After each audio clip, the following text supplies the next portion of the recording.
ഇന്ന് ഷാരോൺ വധക്കേസിൻ്റെ വിധി വന്ന ദിവസമാണ്. അപ്പോൾ ഗ്രീഷ്മ, അവൻ്റെ കാമുകിയായിരുന്ന ഗ്രീഷ്മ എന്ന പെൺകുട്ടിയാണ് അവന് കഷായത്തിൽ വിഷം ചേർത്ത് കൊടുത്ത് കൊന്നത്. അപ്പോൾ ഇന്ന് ഗ്രീഷ്മയെ കുറ്റക്കാരിയാണെന്ന് കണ്ടെത്തി. അപ്പോൾ ഇതിനകത്തിൽ എനിക്ക് പറയാനുള്ള കുറച്ച് കാര്യങ്ങൾ ഞാൻ പറഞ്ഞോട്ടെ. ഞാൻ കൗൺസിലിംഗ് സൈക്കോളജിസ്റ്റായിട്ട് ഫ്രീലാൻസ് ചെയ്യുമ്പോഴും ഏതെങ്കിലും ഒരു സ്കൂളോ കോളേജോ പാർട്ട് ടൈമായിട്ട് പ്രാക്ടീസ് ചെയ്യുമായിരുന്നു. അപ്പോൾ അതായത് പാർട്ട് ടൈമായിട്ട് അവിടുത്തെ കൗൺസിലിംഗ് സെല്ലിൽ സ്റ്റുഡൻസ് കൗൺസിലറായിട്ട് പ്രാക്ടീസ് ചെയ്യുമായിരുന്നു. അപ്പം അന്ന് എനിക്ക് മനസ്സിലാക്കിയ കുറച്ച് കാര്യങ്ങളും തിരുത്താൻ ഞാൻ ആഗ്രഹിച്ച കാര്യങ്ങളും എന്നാൽ നമുക്ക് പരിമിതികളുണ്ട് എന്ന് തിരിച്ചറിഞ്ഞ കുറച്ച് കാര്യങ്ങളുമുണ്ട്. അതായത് നല്ല പഠിക്കുന്ന കുട്ടികളാണെങ്കിൽ അവർ ചെയ്യുന്ന എത്ര വലിയ തെറ്റും അവിടെ മറയ്ക്കപ്പെടും. കാരണം ഇപ്പം വിദ്യാഭ്യാസ സ്ഥാപനങ്ങളിലാണെങ്കിൽ അവരുടെ ഒരു ഇൻറ്റൻഷൻ എന്ന് പറഞ്ഞാൽ അവരുടെ റിസൾട്ട് നന്നാക്കുക എന്നുള്ളതാണ്, അല്ലേ? അപ്പം അവിടെ ആ ഒരു തെറ്റ് തിരുത്തപ്പെടുന്നില്ല. അതായത് IQ എന്നുള്ളൊരു വസ്തുത മാത്രമാണ് അവർ കണക്കിലെടുക്കുന്നത്. ഇമോഷണൽ കോഷ്യന്റ് EQ എന്നതിന് മെച്ചപ്പെടുത്താൻ കുട്ടികൾക്ക് അത്തരത്തിലുള്ളൊരു വാർത്തെടുപ്പിന് അവസരമില്ല. അതേപോലെ പേരൻസിൻ്റെ കാര്യം എടുത്താലും പഠിക്കും, പിന്നെ അതുകൊണ്ട് ഞങ്ങൾ അങ്ങ് ഇപ്പം എന്തെങ്കിലും ആവട്ടെ പഠിക്കുമല്ലോ എന്ന് വിചാരിച്ചു എന്ന് പറയുന്ന കമൻസ് പലപ്പോഴും ശ്രദ്ധിച്ചിട്ടുണ്ട്. അതുപോലെ തന്നെയാണ് ആൺകുട്ടികൾക്ക് പ്രശ്നമുണ്ടായാൽ സമീപിക്കുന്ന രീതി. അതായത് ആണിനെ കരയാൻ അവകാശമില്ലാത്ത ഒരു ലോകമാണ് ഇന്നും സൊസൈറ്റി അങ്ങനെയാണെന്ന് തന്നെ പറയാം. എന്തെങ്കിലും പറഞ്ഞാൽ ഉടനെ അയ്യേ നീ ആൺകുട്ടിയാണ്, ആൺകുട്ടികൾ കരയൂ എന്നൊക്കെ ഉള്ള. ഞാൻ ഈ ഒരു കേസ് പറയാം കേട്ടോ. എൻ്റെ അടുത്ത് വന്ന ഒരു കേസ് പറയാം. ഒരച്ഛനും അമ്മയും മകനുമായിട്ട് വന്നു. അവൻ കുറേ നാളായിട്ട് മുറിക്കകത്തുനിന്ന് പുറത്തിറങ്ങുന്നില്ല. ഇവരെങ്ങനെ സൈക്കാട്രിസ്റ്റിനെ വരെ കൊണ്ട് കാണിച്ചു. പക്ഷേ അവന് എന്താണ് അവൻ്റെ ഒരു ഡിപ്രഷൻ എന്നുള്ളൊരു ഇതിലോട്ട് കടക്കാൻ പറ്റുന്നില്ല. അങ്ങനെ ഒന്ന് സംസാരിക്കുമെന്ന് പറഞ്ഞ് കൊണ്ടുവന്നപ്പോൾ ഇവൻ പറഞ്ഞൊരു കാര്യം, ഇവൻ്റെ ക്ലാസ്സിലൊരു പെൺകുട്ടി വരുന്നു. അവൾ ഇവനുമായിട്ട് ഭയങ്കരമായിട്ട് അറ്റാച്ച്ഡ് ആവുന്നു. എല്ലാ തരത്തിലും അറ്റാച്ച്മെൻ്റ് എന്ന് പറയുമ്പോൾ എല്ലാ തരത്തിലും ഫിസിക്കലിയും ഒക്കെ അറ്റാച്ച്ഡ് ആവുന്നു. അത് കഴിഞ്ഞ് പെട്ടെന്ന് ക്ലാസ്സിൽ വേറൊരു പയ്യൻ വന്നപ്പോഴത്തേക്കും അവൾ ഇവനെ അവോയ്ഡ് ചെയ്യാൻ തുടങ്ങി. അഡിക്ഷൻ എന്ന് പറഞ്ഞാൽ എപ്പോഴും പെയിൻഫുൾ തന്നെയാണ്. അപ്പോൾ ഞാൻ ഈ പറഞ്ഞ കേസിലാണെങ്കിലും അവൻ്റെ അച്ഛൻ പറയായിരുന്നു, ഇവനിങ്ങനെ പറഞ്ഞു എന്നെ യൂസ് ചെയ്തു എല്ലാ തരത്തിലും യൂസ് ചെയ്തു എന്ന് പറഞ്ഞപ്പോൾ അവൻ്റെ അച്ഛൻ അത് കേട്ട് ആ സ്റ്റേറ്റ്മെൻറ്റ് കേട്ട് നീ എന്ത് പറയുന്നത്, നീ ഒരു ആൺകുട്ടിയല്ലേ? ഞാനപ്പോൾ പറഞ്ഞു സാറിൻ്റെ ഒരു ടീനേജിലോട്ടൊന്ന് പോയി നോക്കൂ, അപ്പോൾ മനസ്സിലാവും അവന്. പുള്ളി കുറച്ച് നേരം ആലോചിച്ചിട്ട് ശരിയാണ്, പിന്നെ നമ്മുടെ സാഹചര്യം നമുക്ക് അന്ന് പുള്ളി അദ്ദേഹം എന്നോട് പറയാം, നമുക്ക് അന്ന് ഇങ്ങനെ ഒരു പ്രണയത്തിൻ്റെ പുറകെ പോകാനുള്ള സാഹചര്യം ഇല്ല, വീട്ടിലെ ഉത്തരവാദിത്തങ്ങളുണ്ട്. അപ്പം ഇതെല്ലാം കണക്റ്റഡാണ്.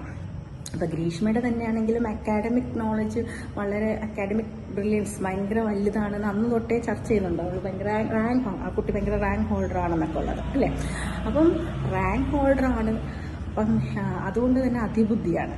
നമുക്ക് ശരിക്കും പറഞ്ഞാൽ കുട്ടികളിൽ വാർത്തെടുക്കേണ്ട ഒരു കാര്യം എന്ന് പറഞ്ഞാൽ അതിബുദ്ധി എന്ന് പറയുന്നത് IQ അത് ഉണ്ട്. പിന്നെ നമുക്ക് വാർത്തെടുക്കേണ്ട ഒരു കാര്യം എന്ന് പറഞ്ഞാൽ എന്താണെന്ന് വെച്ചാൽ പ്രായോഗിക ബുദ്ധിയാണ്. ജീവിക്കാൻ ശരിക്കും അതിബുദ്ധി വേണ്ട, അല്ലേ? പ്രായോഗിക ബുദ്ധി മതി. അപ്പം പ്രായോഗിക ബുദ്ധിയാണ് വാർത്തെടുക്കേണ്ടത്. ആരുമില്ലെങ്കിലും എല്ലാവരും ജീവിക്കും എന്നുള്ളൊരു തരത്തിൽ ചങ്കുറപ്പോടെ കൂടെ മുന്നോട്ട് പോകണം. അതേപോലെ തന്നെ ഒരാൾക്ക് നമ്മളെ വേണ്ട എന്ന് വെച്ചാൽ അങ്ങനെ അവർ നമ്മളെ അവഗണിക്കുന്നുവെങ്കിൽ പിന്നെ അവിടെ നിൽക്കാതെ നമ്മൾ ഇറങ്ങാനുള്ളൊരു നമുക്കൊരു വിൽ പവറും വേണം. പിന്നെ ഈ പറഞ്ഞ പോലെ ഗ്രീഷ്മ ആ കുട്ടി ബാക്കിയുള്ള കാര്യങ്ങളൊക്കെ സെർച്ച് ചെയ്തിട്ടുണ്ടാവും, പഠിക്കാൻ വളരെയധികം ഒത്തിരിയും സമയമെടുത്താണ് ഈ ഒരു കൊലപാതകം അവൾ ചെയ്തത്. പക്ഷേ അതിലിത്ര ഒരു ഓവർ കോൺഫിഡൻസ്, താൻ പിടിക്കപ്പെടില്ല എന്നുള്ളൊരു ഓവർ കോൺഫിഡൻസ്, അല്ലേ? അപ്പം അതും ഈ പറഞ്ഞ പോലെ സമൂഹത്തിൽ ബാക്കി ചുറ്റും എന്ത് നടക്കുന്നു എന്നറിയുന്നില്ല. തൻ്റെ ബുദ്ധിയും പിന്നെ ആ ഒരു ക്രിമിനലായിട്ടുള്ള കാര്യങ്ങളെക്കുറിച്ചും മാത്രമാണ് ഫോക്കസ് ചെയ്യുന്നത്. അങ്ങനല്ല, നമ്മൾ കുഞ്ഞുങ്ങൾക്ക് പഠിക്കാനുള്ള ബുദ്ധി അവരിലുണ്ടെങ്കിൽ ഓക്കെ, അതങ്ങനെ പൊയ്ക്കോട്ടെ. പക്ഷെ അത് മാത്രം മതി എന്ന് വിചാരിക്കരുത്. ഇപ്പം ശരിക്കും പറഞ്ഞാൽ ഷാരോണിൻ്റെ അമ്മയ്ക്ക്, ആ കുഞ്ഞിൻ്റെ അമ്മയ്ക്ക് അവർക്ക് മകനെ നഷ്ടപ്പെട്ടു. ഈ കുട്ടി ഇപ്പം ബുദ്ധിയുണ്ട്, ആദ്യ ബുദ്ധിയാണ്, ഗോൾഡ് മെഡലൊക്കെ വാങ്ങി എന്നൊക്കെ പറയുന്നുണ്ടല്ലോ. അപ്പം ആ കുട്ടിയുടെയും ഫ്യൂച്ചർ പോയില്ലേ. ഇനി ജയിലിലിരുന്ന് പഠിച്ച് പാസ്സായിട്ടൊക്കെ വന്നാൽ പോലും പെട്ടെന്നുണ്ടായ ഒരു തോന്നലിൽ കൊലപാതകം ചെയ്തതല്ല, വെൽ പ്ലാൻഡ് ആയിരുന്നു. പിന്നെ നമുക്ക് ഒരാൾ എന്താ ഇങ്ങനെ ചെയ്തേ എന്ന് ഒറ്റയടിക്ക് പറയാൻ പറ്റത്തില്ല. നമ്മൾ ഇപ്പം ഞാൻ ജയിലിൽ, എൻ്റെ ഒരു വോളണ്ടറി ആയിട്ടുള്ളൊരു പ്രോജക്റ്റാണ്. ജയിലിൽ ഇങ്ങനെ പല ക്രിമിനൽസിൻ്റെ അടുത്തും പോയിട്ട് ഞാൻ സംസാരിക്കാറുണ്ട്. കാരണം എനിക്കറിയേണ്ടത് അവരുടെ ടീനേജൊക്കെ എങ്ങനെയായിരുന്നു, അതൊക്കെ എങ്ങനെയാണ് ഇങ്ങനൊരു ഇതിലോട്ട് അവരെ കൊണ്ടെത്തിച്ചത്, എത്രത്തോളം അവർക്ക് വിൽ പവർ ഉണ്ട് എന്നൊക്കെ ഉള്ള കാര്യങ്ങൾ നോക്കുമ്പം പലരുടെയും ടീനേജും ഒക്കെ വളരെ ഒരു അക്സെപ്റ്റൻസ് ഇല്ല, അവർക്കൊരു സ്നേഹം കിട്ടിയിട്ടില്ല, അങ്ങനെ ഒരുപാട്. അപ്പം പിന്നെ ഈ ചില കുറ്റവാളികൾ നമ്മൾ അവിടെ ചെന്ന് സംസാരിക്കുമ്പോൾ ഭയങ്കര നല്ല വെൽ ബിഹേവ്ഡ് ആയിരിക്കും. പക്ഷെ അവരെന്താണ് കുറ്റം ചെയ്തതെന്ന് കാണുമ്പോൾ നമ്മൾ ഞെട്ടിപ്പോവും. കൈയും കാലും ഒക്കെ വെട്ടി പല പീസാക്കിയൊക്കെ എറിഞ്ഞ് അവർ നന്നായിട്ട് പെരുമാറും. അപ്പം ഇതിനകത്തിൽ തന്നെ ഈ അന്വേഷണത്തിലെ ഉദ്യോഗസ്ഥന്മാർ പറയുന്നുണ്ട്, വളരെ നിഷ്കളങ്കമായിട്ടാണ് ഈ കുട്ടി പ്രസന്റ് ചെയ്തത്. ഇതൊക്കെ തന്നെ എത്രമാത്രം ഒരു ചെറിയ പെൺകുട്ടിയിൽ എത്രമാത്രമാണ് ഒരു വൈകല്യമുള്ളത് അല്ലേ. ഡോക്ടർ ഓമന മുതൽ ഗ്രീഷ്മ വരെ നമുക്ക് എടുക്കാം. ഇങ്ങനെ ഒരുപാട് പേരുടെ ഇടയ്ക്ക് വന്നു പോയി. നമ്മളുടെ ഒരു പ്രശ്നം എന്ന് പറഞ്ഞാൽ ഒരു കേസ് വരുമ്പോൾ കുറേ ചർച്ചകൾ നടക്കും, പിന്നെ അതിൻ്റെ ഒന്നും നമ്മൾ അന്വേഷിക്കുന്നില്ല. അവരുടെ ശരിക്കും പറഞ്ഞാൽ ഇത് നന്നായിട്ട് പഠിക്കണം ഒരാൾ എങ്ങനെയാണ്. എന്നിട്ട് ഈ നമ്മുടെ സിലബസിൻ്റെ ഒക്കെ ഒരു ഭാഗമായിട്ട് കുറച്ച് ഈ എന്താ പറയുക, സിലബസ് ഒക്കെ ഒന്ന് അയച്ചിട്ട് ഇങ്ങനെയുള്ള കുറച്ച് കാര്യങ്ങൾ കേട്ടണം. കാരണം ഒരു കുറ്റം ചെയ്താൽ എത്ര പ്ലാൻഡ് ആണെങ്കിലും നല്ല പോലീസ് ഉദ്യോഗസ്ഥരാണ് അന്വേഷിക്കുന്നതെങ്കിൽ അതെന്തായാലും പിടിക്കാതിരിക്കില്ല. അപ്പോൾ അങ്ങനെയുള്ള കുറച്ച് ഇത്ര ഓവർ കോൺഫിഡൻസ് എങ്ങനെ ഒരു കൊച്ചു കുട്ടിക്ക്, അതും ഒരു കുറ്റകൃത്യം ചെയ്യാനുള്ള ഓവർ കോൺഫിഡൻസ് എങ്ങനെ വന്നു, അവൾ അത് കഴിഞ്ഞിട്ടുള്ള, അതാണ് ശരിക്കും പറഞ്ഞാൽ ഭയപ്പെടുത്തുന്നത്. അത് കഴിഞ്ഞിട്ടുള്ള അവളുടെ ആ കുട്ടിയുടെ ഒരു സംസാര രീതിയും ആ ഒരു പ്രകടനം ഉണ്ടല്ലോ, ശരിക്കും നമുക്ക് വല്ലാണ്ട് ഭയം വരും. എങ്ങനെയാണ് ആ കുട്ടി അങ്ങനെ ആയത്?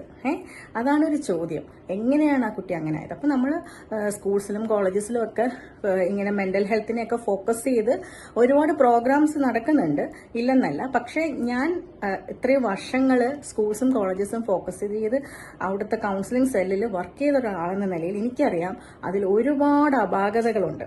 വേണ്ടുന്ന സപ്പോർട്ട് കിട്ടാറില്ല. ഒരുപാട് അഴിച്ചുപണികൾ നടത്തേണ്ട ഒരു സ്ഥലമാണ് ഈ counselling, school and college counselling. കാരണം അവിടെ നിന്നാണ് പ്രൊഫഷണൽ കോളേജിലായാലും ആർട്സ് കോളേജിലും ഒക്കെ അവിടെ നിന്നാണ് ഈ കുട്ടികളെല്ലാം പഠിച്ച് ഇറങ്ങുന്നത് അല്ലേ.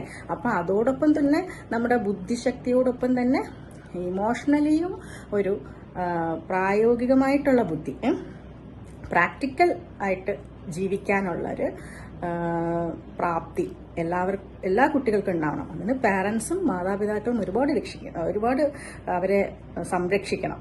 പിന്നെ ഈ പറഞ്ഞ പോലെ പെൺകുട്ടികൾക്ക് മാത്രമല്ല റിജക്ഷനും, സ്ത്രീകൾക്ക് മാത്രമല്ല റിജക്ഷനൊക്കെ പെയിൻഫുൾ, ആൺകുട്ടികൾക്കും ഉണ്ട്. അപ്പം അവരൊരു കാര്യം വന്ന് പറയുമ്പോഴത്തേക്ക് അയ്യേ നീ ആൺകുട്ടിയാണോ കരയരുതെന്ന് പറയാതെ ആൺകുട്ടികളുടെ അമ്മമാർക്കും അച്ഛന്മാർക്കും ഒക്കെ ഒരുപാട്